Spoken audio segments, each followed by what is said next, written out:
I think we've all watched a few horror films and gone, yeah, I think I could survive that. How many of us have watched Chucky? Run around and we go, yeah, I could just kick this doll across the room. Just one good shot right to the head, send it flying across the corner. Yeah, that doll's out of there. Who's watched Saw and went, yeah, I may be able to do this trap. I could probably pull this through. But there are other times you watch a movie where you go, I have no idea how anyone could survive this. There is a hierarchy of monsters that have appeared throughout the decades. I went through the list, and I narrowed it down to figure out who is the most dangerous horror movie villain. Now, again, I'm sure I'm going to get some guy in the comments going, oh, I could survive that, that's not a big deal. Yeah, sure you could. I guarantee you definitely could survive some of these guys. And I base this off of a few factors. One, how powerful the adversary is. The stronger they are, the harder it is to stop them. The more malignant they are, the more they wish to do harm, and thus the more dangerous they become. The more intelligent they are, the more of a threat they can pose. The more they can strategize around your attempts at survival. Oh, and by the way, I didn't come up with this list on my own. I had a little help. I'll stop beating around the bush. Jazzy, hi. Again. Hello again. It's been so long. It's been so long since the last one. This video is going to be about horror villains. Specifically, the most dangerous villains. Not simply your favorites, but the ones where you're like, yeah, this is the worst case scenario. And I can definitely think of at least a couple where it's that kind of approach, that level of danger. Now, I don't want to alarm you, but a few of these villains, they are pretty scary. They might make you have a hard time sleeping. And for one villain, you might be a little grateful for not being able to sleep. So, provided you're not living on Elm Street, you're gonna need some rest to get through the day. Rest is very important. You can't exactly run from a slasher or a chainsaw-wielding maniac with only 4 hours of sleep, right? Which is why this video is sponsored by Manta Sleep. Manta Sleep provides comfortable, breathable sleep masks you can take anywhere. They completely cover your eyes with their C-shaped eye cups, allowing you to get some rest without constantly getting distracted by every shadow or lurking monster in the corner of your bedroom. Alright, so real talk for a second. So, no lie, when Manta Sleep reached out to me for the sponsorship deal, I was actually going to a friend's bachelor party that same weekend. And I was in the Airbnb with like 5 other guys in the room. So it really helped having that mask on so I could get a little rest without waking up every time one of them went to the bathroom. These masks are comfortable and adjustable, so they can fit any head shape or face shape. Now, unfortunately, Manta Sleep can't stop dream demons from entering your nightmares at night, nor do they offer security from the lurking horrors in the corner of their room. Look, I can't say these masks are Freddy Krueger proof. Manta Sleep hasn't considered dream demons yet, but what they can offer you is a great night's rest, comfortable coverings, and a few accessories that really help. If this sounds like something you might be into, then come on, you know what comes next. The discount. Viewers can get a 10% discount on their Manta Sleep products using code ANT at checkout. That's a 10% discount on their products. So get started today and get a good night's sleep. You'll need it if you want to hope to escape for the next 20 characters we have waiting for you on this list. Let's get started with the 20th spot on our list, Sadako Yamamura from Ring. Not Samara from The Ring. By the way, the Japanese version specifically. The American version, we don't got any trouble with that. Just return that videotape, don't watch it, you're good to go. And you might be thinking, oh, well, what's different about the Japanese version? Why would Sudoku be any scarier than Samara? In which case, to say, first off, it's Sadako, first off. But secondly, Sadako is a little more of a challenge than just your Samara from the American version. After all, in the American version, what was Samara's power when she was alive? She could inflict madness into a person. Well, as you saw there, just drop them down a well, you're good to go. Sadako, however, had a very different ability. She could just end your life with a thought. Simply thinking about your death resulted in your death. The way the curse in The Ring works is, you gotta watch the tape, then you copy the tape, and force someone else to watch said tape. By the very nature of survival, you are sentencing someone else to death, someone who trusts you in some way. Now that's true in both versions, but the Japanese version has an extra twist. Sometimes copying the tape isn't enough. Because of the weird, convoluted timeline of the Ring movies, you could have so many fates as having Sadako just curse you anyway, or stalk you after you copy the tape over. You can have Sadako rebirth herself inside your body and have her emerge from you. Or, as is the case in Ring 0, you could encounter Sadako while she's alive. And while yes, she's siphoned off the darker side of herself into a separate body, encountering Sadako while alive is a challenge I would not wish upon my worst enemy, because her full unleashed dark form is simply a walking plague of death.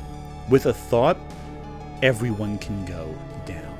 Sadako's power outstrips even that of Kayako and other ghosts from Japanese film. The only thing that keeps her from being in the top 5 is the limitation of her curse. If you copy that videotape, you're probably safe. And in Ring 0, if you encounter Sadako with her nice personality, you're probably safe. The problem is, if you've managed to piss Sadako off, there's nothing that can save you.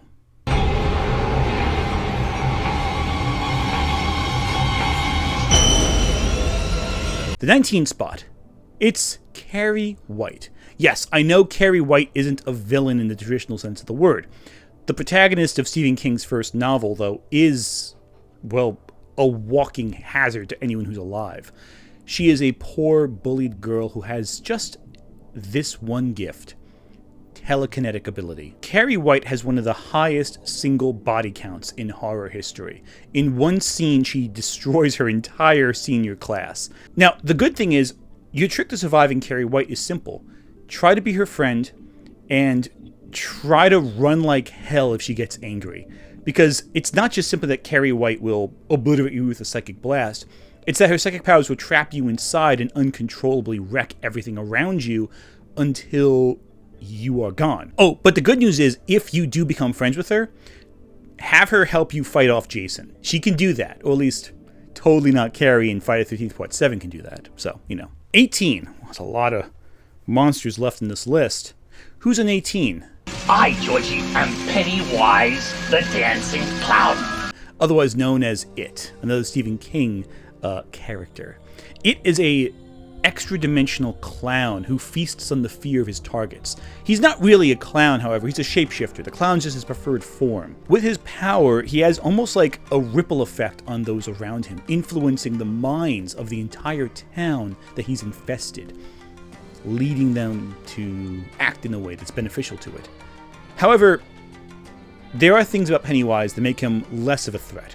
Even though he has incredible power, it's all derived from fear, which means if you do not fear him, his power level drops substantially. There's a reason why he only picks off children one by one. Every version of It ends with It being kind of like an underwhelming final boss of the story. He's scary when you're a kid, but as an adult going back, you realize just how pathetic the clown really is. And that's your trick. He will isolate you, he will contain you, but if you stick with your friends, there's a good chance you might survive. If you fight Pennywise alone, however, there's a good chance you will not live to see tomorrow. And when you're down here with me, you float down! 17. We're going to go with an unconventional pick here. Stand still. It's as easy as moving an artery in your brain. My lightest touch would kill you. Lucy from Elfen. You never heard of Elfen before? Well, clearly you're not an anime fan from the 2000s. Lucy is the queen of the Diclonius, a new form of human evolution that sprouts these sonic arms from their bodies, identifiable only by horns sticking out of the top of their heads. Lucy's nightmarish arms can block ammunition, rip tanks apart, and later waste dozens upon dozens of armored soldiers at once. Oh, and if you survive an encounter with Lucy, don't worry, the horror is not done yet. Contact with Lucy's arms will infect your reproductive system, which means you may give birth to a Diclonius even more powerful than Lucy, who can then destroy your entire life when you're least expecting it. You suffering? Does it hurt yet? Don't worry. I'll put you out of your misery. The only thing that keeps Lucy from ranking higher is the fact that Lucy isn't immortal. She has no real defenses beyond her arms. If you overtax her arms or exploit the limitations, you can in fact hurt her quite easily. Oh, and then there's the other thing too. In Elfen Lied, when it starts, she gets hit by an anti-tank round and survives, but by blocking it with her arms. But the sudden impact results in her brain being damaged. She develops a second personality, an infantile personality, one that is extremely vulnerable and extremely non-violent. That is your chance. If you encounter Neo, you're safe. If you deal with Lucy, run. and hope she doesn't throw a boat at you or something. For 16, we have the Cenobites and Pinhead from Hellraiser. Pain has a face. Allow me to show it to you. The Cenobites are undeniably some of the most powerful entities on this list, but also the ones most shackled by rules and regulations. They seek to cause harm in all they encounter, but then they don't do it out of malice. They do it because they think it's the highest good. Who are you? Explorers in the further regions of experience. Demons to some, angels to others. They're not the kind of entities you want to get on the wrong side of. If you're in the Cenobite's sight, they will drag you to their pain dimensions with chains and torment your soul for eternity until you learn to enjoy it. Because the Cenobites think they're giving you a gift by inflicting pain beyond pain upon you. Shall we begin? But to access the Cenobites, you have to summon them first. The Lament configuration is a puzzle box that needs to be solved before the Cenobites can ever arrive. And if you just don't solve it, or you just suck at puzzles, you're probably safe. Unless it's the remake. In the remake, the Lament configuration, or rather the box, because the Lament configuration's it's a whole thing, it has these little knife attachments, right? If you get scratched by those knife attachments, the Cenobites come for you anyway. There is so much more the body can be made to feel, and you'll feel it all before we're through. It's far easier to get attacked by the Cenobites. However, that being said, the trade-off is they just kill you and don't torture you for the ends of time itself. Unless you choose that. Because again, the Cenobites have a structure around them. If you feed the Lament configuration enough, you can access certain magical boons. But all these boons are really just a subtle way for the Cenobites to destroy your life, in one way or the other. So even victory, what does that look like? Victory for the Cenobites simply means a new means to torment you. The best approach? Just don't play with the box. Don't pick it up. Or better yet, be bad at puzzles. If you're bad at puzzles, you will survive. Which is the exact opposite thing you can with Saw, but I digress. It is not hands that call us. It is desire. Now, rank 15, this is where I'm going to get a lot of you guys angry at me. It's Jason Voorhees. I know, Jason, this low? Yes. Jason Voorhees has one of the highest body counts in slasher history. He's been beaten by someone who's higher up on the list than he is, but we'll get to that later. Jason is a walking tank, right? Well, if that's the case, why does he get beaten in every film he's in? A child, Tommy Jarvis, beat Jason. A child can survive Jason. But let's take a step back. Don't forget, in Freddy vs. Jason, Freddy Krueger, even after being stripped of all of his dream powers, can still put up a fight with Jason. And this is like a tall, not particularly athletic guy, because he uses his brain. Jason's lack of intelligence is actually the greatest boon you can have against Jason, because Jason has the intelligence of a 6-year-old. He is incredibly powerful, but there are ways to avoid Jason, like not going to Camp Crystal Lake, not pissing Jason off, and apparently there's many ways you can avoid pissing Jason off. Even yelling at him in New York City, that's not enough to make Jason want to hurt you. You just keep walking. You have to do some specific things.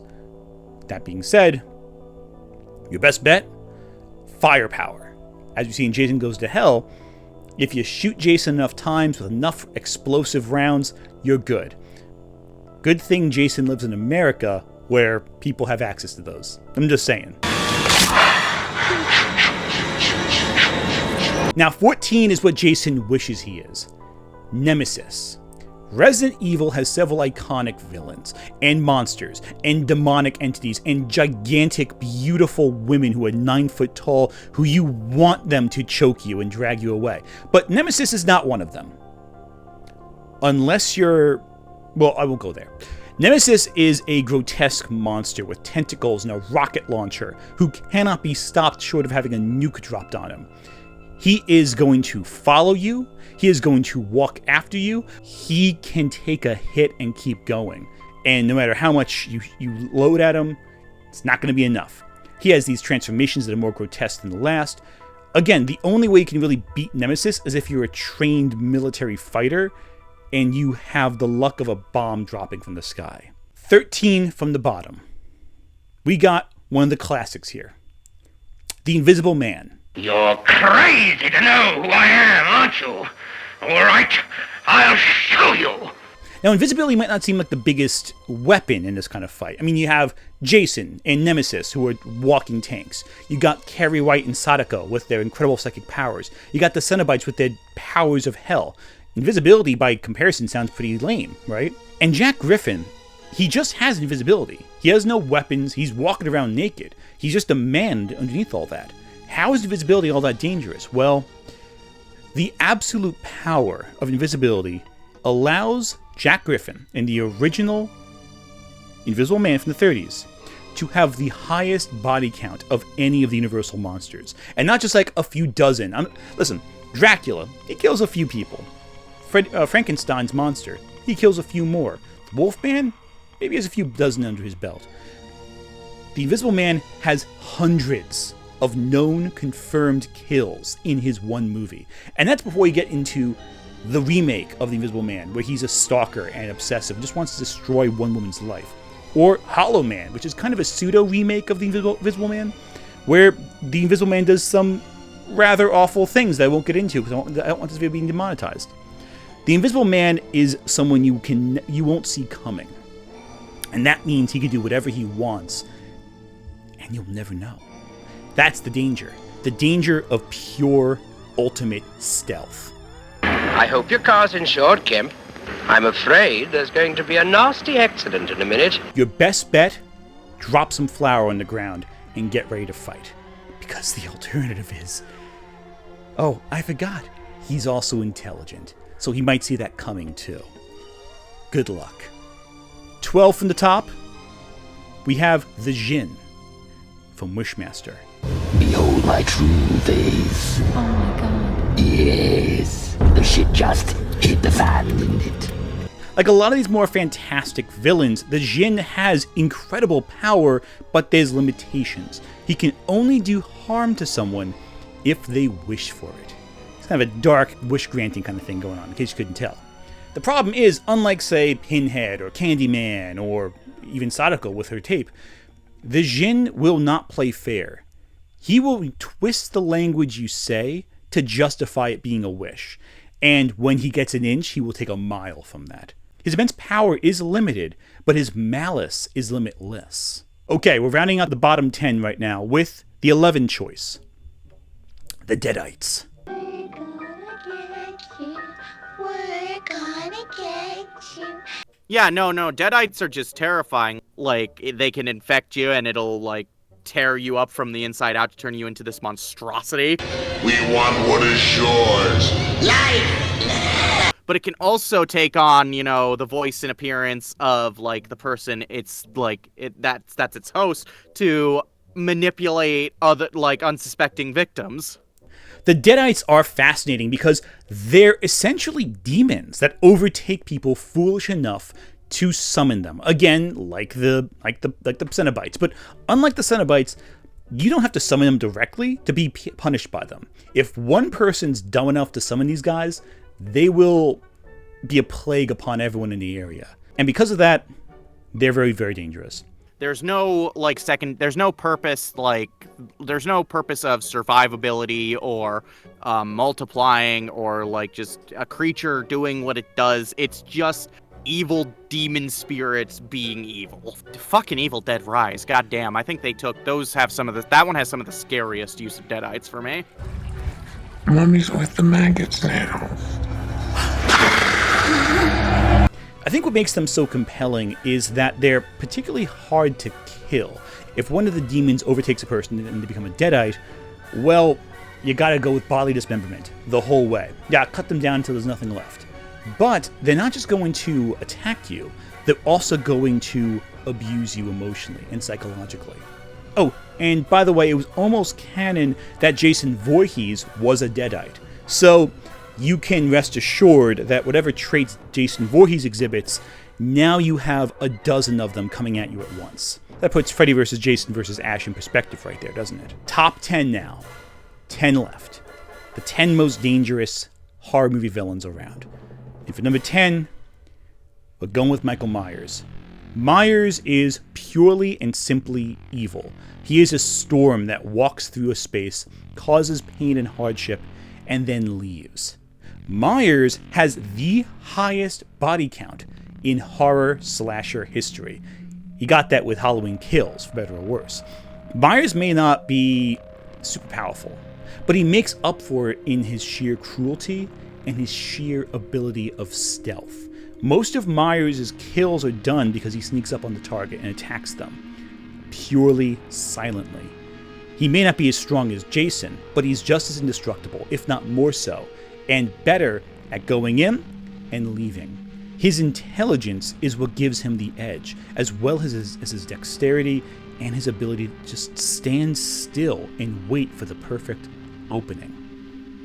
That is what makes him dangerous, his skill as a hunter. And don't make any mistake, he is hunting. Also consider this, Michael Myers is very good at leaving as few people alive in his wake as possible.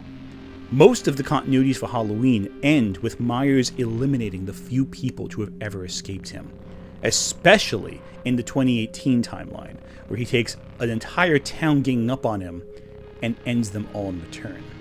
Granted, ends is a little wonkier, but I mean, listen, unless you're dealing with a Michael Myers at the end of his rope, you're probably not walking away from this one. What was living behind that boy's eyes was purely and simply evil. For number 9, we have one of the newer characters to exist. Art the Clown. Art is essentially a force of pure chaotic evil. He seemingly cannot be killed through conventional means. He exists only to spread terror and pain. And while he's a clown and clearly likes to mess with his prey before anything happens, he clearly has what can only be described as utter hatred for the human race. While it's unclear what powers he may have in total, again, this is being recorded before Terrifier 3 comes out.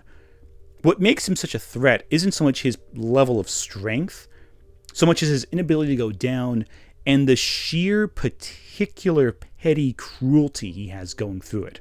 Though it is clear he has some demonic connection, what makes him the most frightening is his will to just be evil. Stop! Please stop! Please! Hey, buddy. You want to quit causing trouble? Number 8, we're going a little more supernatural.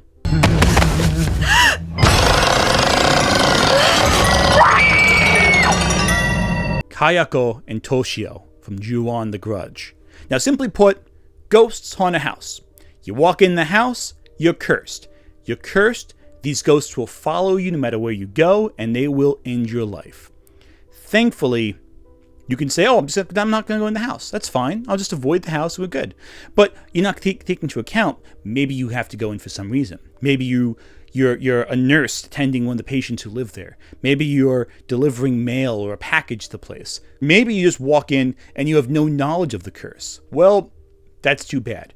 Now you're going to be cursed by this eternal grudge that does not end. The thing is, unlike Sadako or any of these other very powerful spirits, Kayako and Toshio do not have as many limitations. All it takes is you step foot on their property and your good is done. And they usually find ways to draw people in. There's usually something that draws them in. They're not totally passive.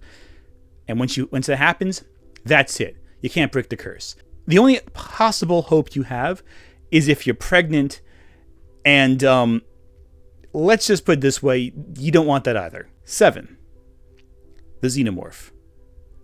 An alien race designed only for killing. It has acid for blood. It has a spike on its tail. It's stealthy. It knows how to hunt. It knows how to hide in the shadows. And quite frankly, it's one of the most terrifying entities around. Its life cycle is rooted in the decimation and invasion of flesh. Oh, and by the way, it has acid for blood. And if you're in space when it's going on, because, you're usually in space in these movies, you're probably going to be around a hole. You might be in space, and if the acid blood sinks through the hull of your whole ship is going to implode in the vacuum of space. Abrupt decompression throughout your vehicle. That's some scary stuff. It very much is, especially thanks to just the overall designs from H.R. Giger and how it functions, how every aspect of this thing's life cycle is terrifying. Yeah, it forcibly invades your body. It explodes outward once it's finished growing inside your organs, and then it just kills. Almost like, and it's kind of vague what its intentions are. Like, I guess it has to eat, but like, I find it interesting how it very rarely lingers on like the aliens eating or nourishing itself. It just seems like it just hunts and collects its prey, and almost like for simply put, just reproduction. Like if it can, it'll bring potential host back into the hive so that another alien can be made. Yeah, the egg transformations that were cut from the first Alien, I think, is some of the most disturbing conceptual ideas imaginable. Like, the idea of being attacked by this monster and then turned into it. It's such an existential fear, Right. And while I absolutely love Aliens as a sequel, I think it never, in terms of the movies, never got scarier than the original, just for its simplicity and like how they were able to really effectively use this thing in its environment. I think only one entry in the Alien series is scarier than Alien, and that's Alien Isolation. Because because it's you in there. Right? No. I've been playing through it again recently, and my God, that's one of the scariest goddamn games. Oh yeah, no, because you're just sitting there and like what's coming, like it is in the room with you, and and I know there's like a VR option to play the game with VR. I'm like, nope, no way, not doing it. No way in hell. I don't even like turning on the option where, the microphone could be on so it can hear your voice if you're talking. Oh, God, that's terrifying. Now, the good news is with Alien, you probably have weaponry on store, like a pulse rifle, that can take down an alien or two. But there's never just one. There's usually, there's sometimes one. But if there's not just one, there's usually dozens more. And if you're with a queen, forget it. Now, for number 6... we have arguably one of the most underrated of all spooks in horror history. The internet ghosts from the movie Pulse. Now, Japanese ghosts that often deal with curses of a dark nature. I know, half this list is Japanese ghosts, whose powers are just, they find you, they kill you. But the spirits in Pulse might be the most frightening. These lonely spirits emerge through the primitive internet to interact with the living. The afterlife is so full, it's overflowing, they gotta go somewhere. Right. But what they do it's not like Kayako, who spreads a curse of hatred. It's not Sadako, who just stops your heart. They emerge and they encounter you. Now, the ghosts aren't malicious. They're not evil. They're suffering. And they spread their suffering to you. Their sense of intense loneliness, isolation. And that's it. If you buy electronic, they're going to find you. It's not simply, oh, hey, don't go in the house, don't watch this tape. No. If you buy anything with an electric current that can connect to the outside world, that's it. You're done. And in today's society, that's everything. All it takes is seeing them. And that's enough. I mean, in the film, they survive by going to the high seas, but that wouldn't fly in today's society. Maybe in the early 2000s you could do that, but now with cell phones, forget it. You're taking the ghost with you no matter where you go, and every ship becomes a ghost ship. And all it takes, once you get interact once, well, let's just say I can't say what happens to you on YouTube.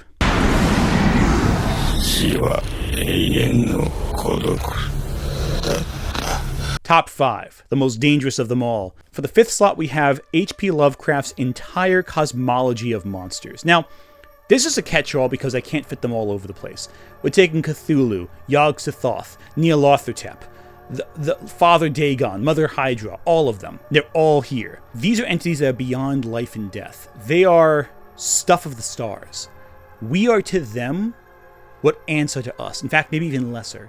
Cthulhu waking up causes a ripple effect throughout the entire world. There are some good things. For one, they're so massive that we are insignificant to them. So, there's a good chance they won't even think of harming us.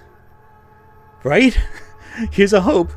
Even in Lovecraft's stories, very often it's an individual who encounters a hint of them and goes mad from the revelation. But it's usually just the individual.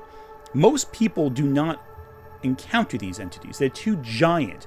They are the most powerful entities on this list by a mile, but it's only because they don't care about us and thus issue us no particular ill will that we are relatively safe. That is the blessing in disguise right there. That we are so small and insignificant to them, they probably won't hurt us. And they probably won't be in our line of sight either unless they wake up. But if they wake up, that's it. Now, number 4 on this list is one I think is going to piss off some of you guys, but hear me out in this one, because there have been a lot of versions of this character. We know how to save Miss Mina's soul, if not her life. If she dies by day, but I shall see that she dies by night. Number 4 is Dracula. I know. Vlad the Impaler and all that. Can't invite him inside, stop by running water, crosses, garlic, stake through the heart. Yeah, okay. Dracula has had many iterations over the years of varying levels of power. What's not unique to any of them are a few core details. His intelligence, his power, and his presence and will to do harm. Dracula is an invader. He has centuries of experience with warfare. He is a figure who has hypnotic suggestion, can turn to mist, can turn to bats, can turn into a wolf. In the books, yes, he can walk around in daylight and still fight people with military skill. Dracula is a threat, and there are only a few ways to destroy him, and even then it's not even confirmed that will destroy him altogether. And that's just the book version. It gets far more dangerous if you consider the alternate versions made after the book, which amp up his powers even further. One of the more well-known versions is, of course, Castlevania's Dracula, who commands the armies of hell itself, and can unleash harm on a biblical scale to all those who encounter him. He is far harder to stop, and it takes the Belmont family, it takes Alucard, his son, it takes several other vampire hunters to temporarily stop him, but not permanently kill him, until the final battle in 1999, which is not usually shown in anything, but alluded to. And even that doesn't stop him altogether because he gets reincarnated. Again, Castlevania lore is wild. I'd do something in Castlevania if I could, anyway. But that's not why he's this high. There is one version of Dracula that is so absurdly powerful that I'd be a fool not to mention it. And I can mention all the other versions too. I can mention Dracula Untold Dracula or whatever, but there's one version that is so mighty that it ends the conversation. Releasing control art restriction systems. 3, 2, 1. Ability restrictions lifted for limited use until the enemy has been rendered silent. It is only through the actions of the Hellsing organization that Alucard is not destroying all life on the planet. Alucard is Dracula at his peak, shapeshifting beyond measure, invulnerability to anything. Alucard can survive being erased from reality. And in case you were wondering what powers he held, well, he could unleash an army of every single entity he's ever killed after assimilating all of their varied powers. This is a man who can overtake a Zeppelin and pilot it with his body while firing off guns that pierce through battleships. This is a man who, I repeat, can exist despite being erased from reality itself through weird quantum physics powers. Alucard is unstoppable, and it's only thanks to the limitations instilled upon him that he does not destroy everything else. It is only because of that he is not ranked higher. And don't get me wrong, the next 3 are also insanely powerful. I had to put a kaiju somewhere, and number 3 is a good spot for it. But I chose one kaiju, not counting Cthulhu, not counting Alucard at his peak, just because I felt it'd be unfair to do otherwise. And I chose one. Just one. Although the whole list could be kaiju if I really wanted to. Godzilla, Mothra, Rodan, King Kong, they all could fit here. But there's one in particular who's extremely malignant and powerful and wants to do harm, and that is King Ghidorah. Oh, shit. King Ghidorah is evil. He is a destroyer of worlds. He is what would happen if a Cthulhu monster became a kaiju. He fires antimatter bolts from his various mouths. He has traveled from world to world, depending on the version of Ghidorah we're talking about too. If it's Godzilla Earth, we're talking about like true Lovecraftian levels of horror. If we're talking about the Monsterverse, the legendary Monsterverse, we're talking about an entity who, when he emerges, creates a Category 6 hurricane around him and bends the will of all other kaiju to him. Now, the reason why Ghidorah is not higher is because Ghidorah, if it were to exist, also means Godzilla would exist, which means there are forces at work that can counter Ghidorah's might. Further, in the Monsterverse stories, humanity usually has weapons that can combat kaiju to some extent, or at least contain their destruction. So there are ways we can avoid being completely at the mercy of Ghidorah. However, that doesn't change the fact that we have a massive, skyscraper-sized monster who fires off death rays, bounding through cities with the intention of causing harm. And make no mistake, Ghidorah is fully aware. A lot of kaijus, they'll go through cities and be like, oh, it's a building, I'll knock it back because it's a building. They don't know what they're doing. No, Ghidorah knows that there are people in those buildings and watches them as he destroys them. He knows full well what he's targeting and the impact that targeting has on a personal level. That's what makes Ghidorah such a compelling villain. He's not just a monster with chaotic flight paths or whatever. He actually wants to do you harm in particular. However, there are ways to physically fight Ghidorah. That's not the case for our number 2 or even a number 1 option. Second to last. I would definitely say, in terms of an actual person, like not a creature, but a killer with a personality who is human, or I guess not even human because of just the supernatural abilities he has. Freddy goddamn Krueger. Of every slasher villain, only Krueger strikes me as the ultimate combination of power, intelligence, and cruelty. Now, Freddy's a lot like Pennywise or Art the Clown. He has this unusual power. You know, he's a shapeshifter. He has demonic boons from the afterlife. However, unlike any of them, he has the ultimate weapon. He exists only in your dreams. And sure, you can drag him out, but that's not going to stop him for long. Gang up on him. He doesn't care. You know, gang up on Pennywise. That puts him down for the count. Gang up on Krueger. Well, what does he care? He controls your dreams. Every component of your world he controls. He is a god in his domain, and it's only thanks to oversight, on occasion, that someone might escape, or someone with equal dream powers. And chances are, you don't have those, because it's like one person who has those powers collectively, and that's Alice. Everyone else has limited scope, and are just tools to be at his beck and call. It's only through intense strategy that you can survive, and even then, that only staves off Krueger for a bit. Consider this, aside from Alice, no one who escapes Krueger lives for a second film. And it's only because Alice's story ends at a certain point. Chances are, if they kept going with Alice, she might get it eventually too. It doesn't matter who you are or how many times you fight him, you're gone eventually. Even in Freddy vs. Jason, when he's dragged out of the dream world to fight Jason, he's still putting up a good fight. He takes a lot of punishment, and he gives Jason a lot of punishment in that world too. Sure, he's at a disadvantage, and he probably loses that fight in terms of how many hits he takes, but the fact that he's just a normal guy taking hits that Jason can take, that's saying a lot. He's still a threat, and just killing him outright doesn't really matter. All these other horror movie killers, Jason, Michael Myers, like, you know, they all have specific locations they're hanging around at.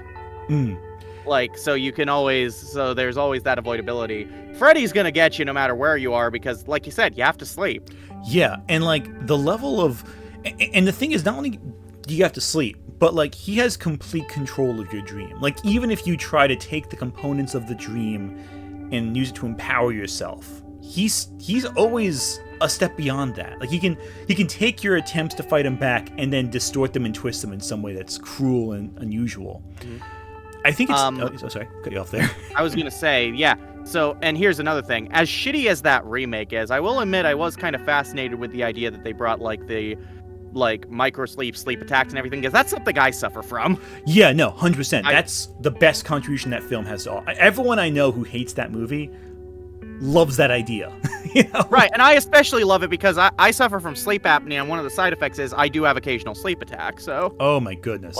Like I'll just go out like a light without even noticing it.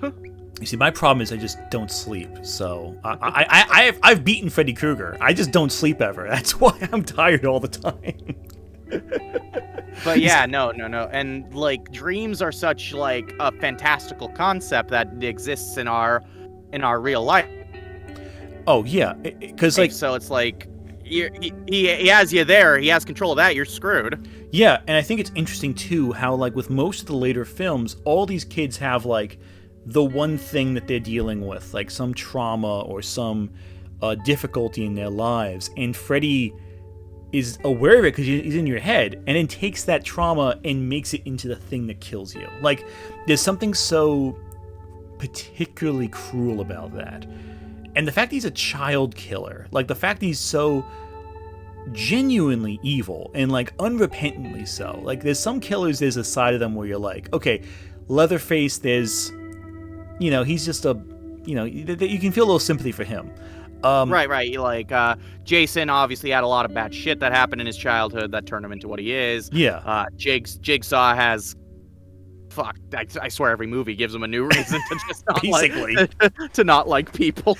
Especially the medical industry, apparently. He really hates those guys. Oh, Saw X. Oh, I love that movie. So great. But like Freddy's just evil. Like he's just an asshole. Yeah. And like you can't reason with him. You can't show mercy to him. He's just unrepentant a monstrosity. Oh, absolutely. But he's so much fun.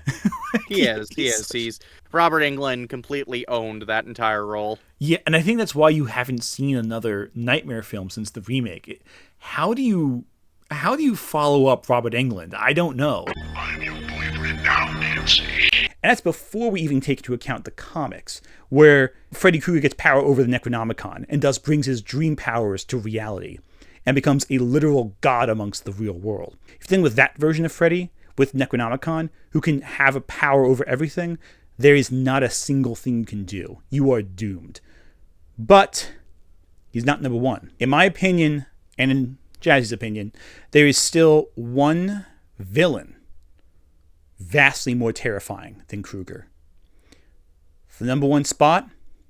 Clear! No horror villain is as insidious or as terrifying as this alien microbe. The thing by its very nature plays on your paranoia, and it's so good at like mimicking other people and just blending in that not even the filmmakers can point to you the exact moments where a character became the thing. Not only kill you, but just take on your appearance, and be able to just flawlessly disguise itself as you. 100%. And even if you aren't the thing, fighting it is ridiculous because it keeps shapeshifting. Seriously, how do you fight something that's microscopic, that can tear you apart from the inside? It's not a virus necessarily, it's an alien organism, and it replaces you at a cellular level, so much that your friends can't tell the difference. And sure, there are a few ways of telling if you're overtaken or not, but that only stops one version of it. In fact, by the time you stop that version of your friend, that replacement, the thing's already replaced someone else. It keeps existing. And sure, how do you stop it? You burn it, right? Well, is that going to burn it down to the last cell? This is like with Dragon Ball Z, right? When Cell comes out and goes like, oh, you didn't destroy the one nucleus in my head with your planet-destroying attack. Well, what are they going to do? You have flamethrowers. You're going to burn the surface level cells, but there'll still be a couple that still remain. And that's all it takes for the thing to survive. Right, and it can separate itself to make new things, basically. Yeah, like every single drop of blood is a separate thing. Like, I always kind of wondered, like, does even burning it kill it? Because, like, some of those cells have to still be alive. It's hard to say. Like, that's the true fear of that movie, is that even when it appears like they finally beat the thing, did they though? One of the most hotly disputed aspects of that movie is the ending. Yeah, like even if like one of them is the thing and they both share that drink, like one spittle of spit could just completely destroy the other person from the inside out, assuming either of them are it. And even if that's not the case, it could still be living under the snow. Right. Like, there's so many ways to interpret that ending that no matter how you interpret it, you're not getting a comfortable answer at all. No, like I feel that's like cosmic horror in a nutshell. Like you're never safe, no matter what you do. Right. And the thing that makes it truly effective is the movie knows exactly when to reveal when a character is the thing. One of the most shit your pants jolt moments for me in any movie is when they're using the defibrillator on the one guy. Oh yeah, and his chest splits open and just bites his arm. That was the biggest jolt to my heart. Like, and it can keep surviving. You can't kill it, unless you definitely get it down to the last cell, which good luck with human weaponry. You're gonna miss a couple. Just by its virtue of existing, your only hope is to freeze it and contain it and hope it doesn't wake up. This is something that if it got to the real world and got like in that system, reality is gone in seconds. It's only thanks to virtue of it landing in the cold that the world didn't end upon its reawakening. There is nothing you can do to stop the thing. There is nothing you can do to beat it. It just will keep hunting you and keep replicating itself until the entire world is just it. That's terrifying. I know, we had a lot of horror icons we didn't include. We didn't mention Chucky. We didn't mention Jigsaw. We didn't mention Leatherface.